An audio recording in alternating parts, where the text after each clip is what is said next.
Hi, friends. Today will be a little bit of a different episode, a little bit more personal. Oftentimes, I come on here and I do use personal anecdotes, but I mostly comment on society at large and different processes: political, cultural, social, spiritual.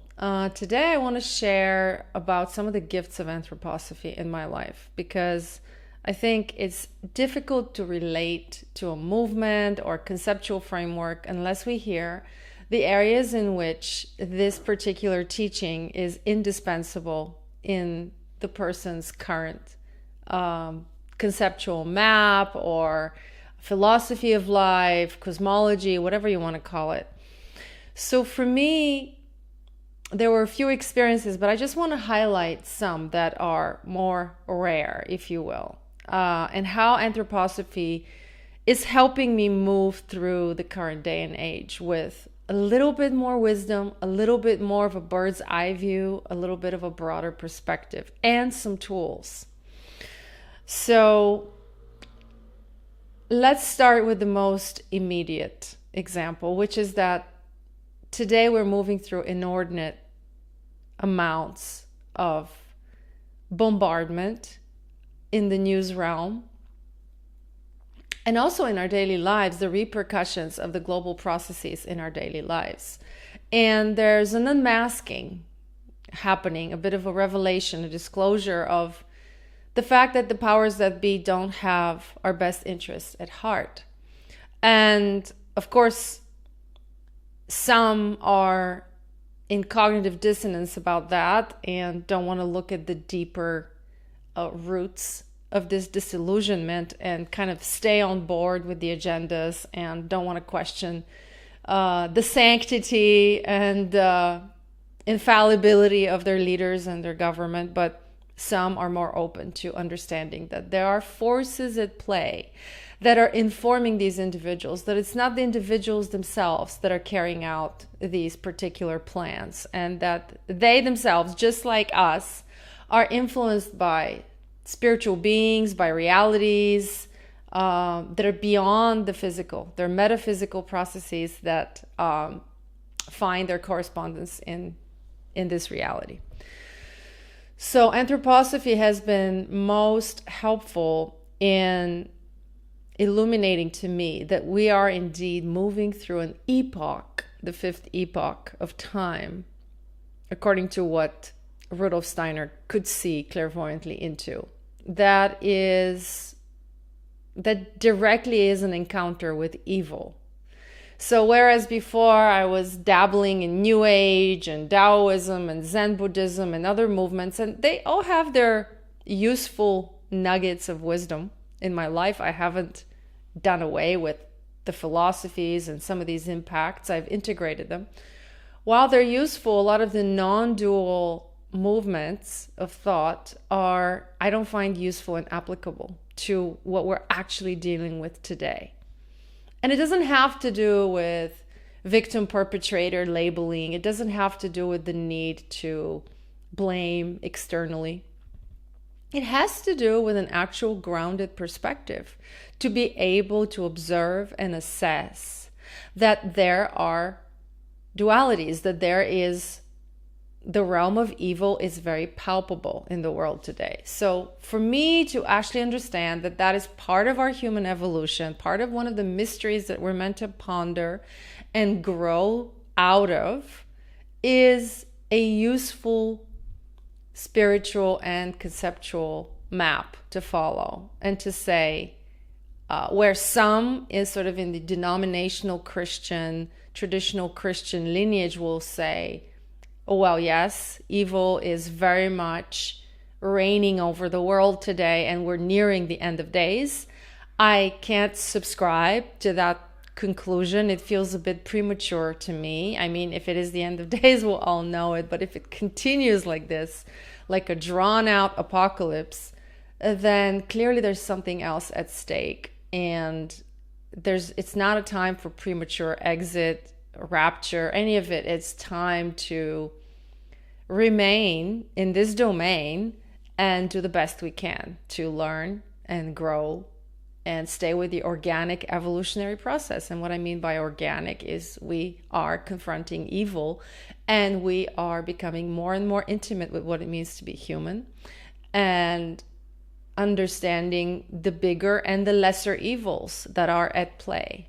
So Steiner's very clear on that. He kind of perceives a trinity of evil. I've talked about it in other videos. Trinity in the sense it's not a holy trinity. Don't get me wrong. Let's not confuse these concepts and obfuscate further. It's more of there are certain imbalances that are operable in the human being, that can be tracked, that can be observed. And there is a bigger evil that has anti-human goals and aims to achieve. So that is one aspect where anthroposophy has given me a gift. Like, no, this is not an accident. This is something we're meant to navigate and learn from. And as horrible as it seems, it can find its explanations in the lineages of time and in the annals of history, and we can view it from a different perspective.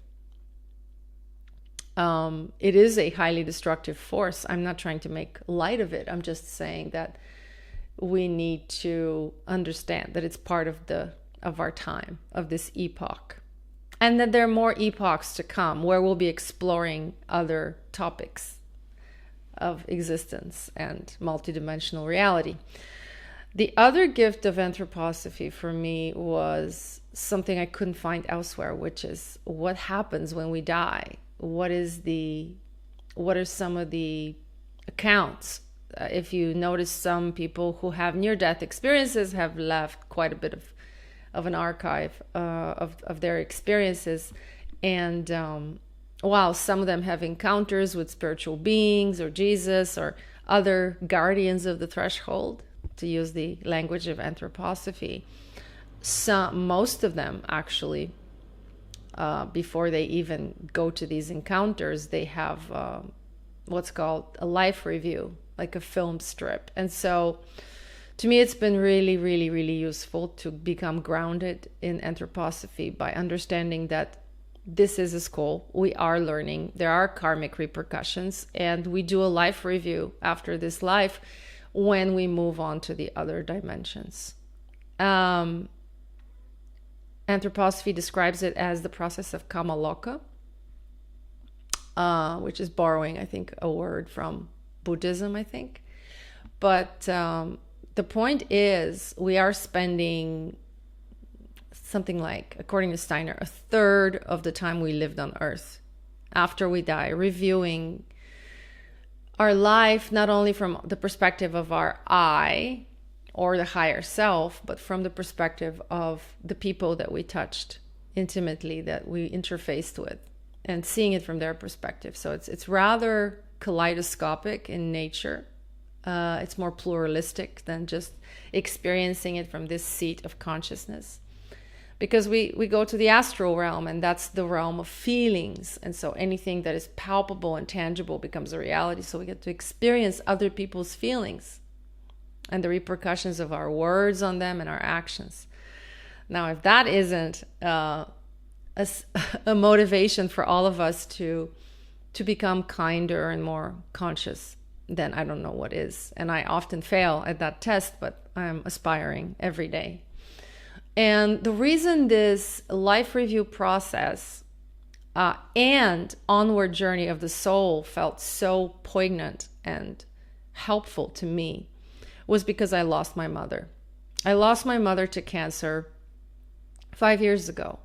And I did have an experience of her visiting me after her death. And it was in a dream, but I've often had dreams of other deceased relatives before and wondered about that. But this one was a clear message from her to show me that indeed she was on a cosmic journey, that she was a cosmic traveler now in the astral interplanetary realm. Because she didn't show up as an image of a human, she showed up as a concentrated essence, like a ball of energy that was directly communicating to my heart. And everything about her, every characteristic, every quality, every feeling of how she manifested as a human while she was alive was present. it had not dissolved. It wasn't like some of the Vedic concepts of a drop that unites with the ocean and the great field of consciousness and oneness, and nothing remains of these individuated characteristics. It was an individuated energetic signature, the essence remaining, but traveling on, not in human form. And the reason I took the symbolism of the dream very seriously is because she showed up against this cosmic landscape, the starry night, the galaxies, and there was a beautiful silver thread that was sort of like a tongue-in-cheek, was woven at the end of the encounter. In the dream, there was a silver thread that outlined a human figure, to say it's still me, but in different form. So after the Kamaloka and the review of your life, according to Steiner, we transit the planets, but not the material planets that we are familiar with and study in astronomy, but sort of the spiritual counterpart to the planets. They're astral realms, essentially. And the more evolved we are, the farther we go. We can go all the way to the sun and back, I guess. I mean, these things cannot be validated in the sense that we validate other things, right? But that pertains to everything in faith, in religion. Some things have documents and archives and certain vestiges, and some to show and demonstrate, and some are experiences that are not just embodied by a singular instance, but many clairvoyants and seers and mystics have confirmed something. And so there's a bit of a consensus, or if you will, a confirmation, not a consensus, I don't like that word, a confirmation that indeed that happens, or recollection of these journeys that are celestial rather than earthly. So these are two ways in which Anthroposophy was extremely helpful to process the grief around my mother departing, to understand we're in communication. And another thing that Anthroposophy is quite well known for is that the understanding that the dead are with us. They're actually not far away. In the sense, when we're in this form, this embodied physical form, we're more individuated. So we can't really go pierce the veil, between the worlds and know each other's thoughts and connect energetically. But when the dead transition to these other realms, they're actually closer to us. And it's important to connect to them, to think of them lovingly, to not so much indulge in excessive feelings of grief and loss, but to actually remember all the good parts, all the gift that they gave to us, and they continue to live on in our heart. And yes, everyone knows that, and everyone has heard of that. It's not novel, but in Anthroposophy, there are certain suggestions. Like, for example, you can read to them.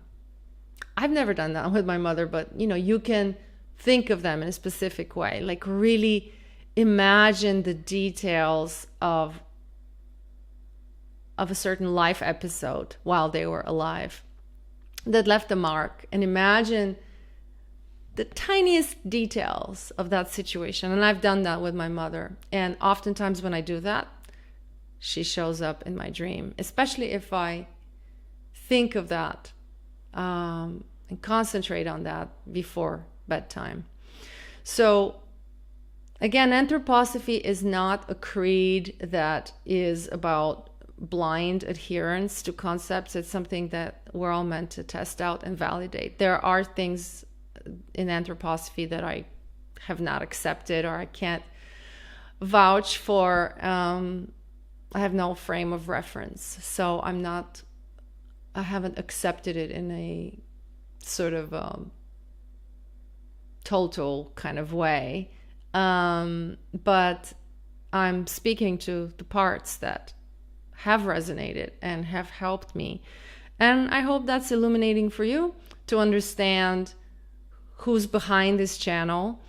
What am I seeking to express when I speak about our full humanity? Like, what am I informed by?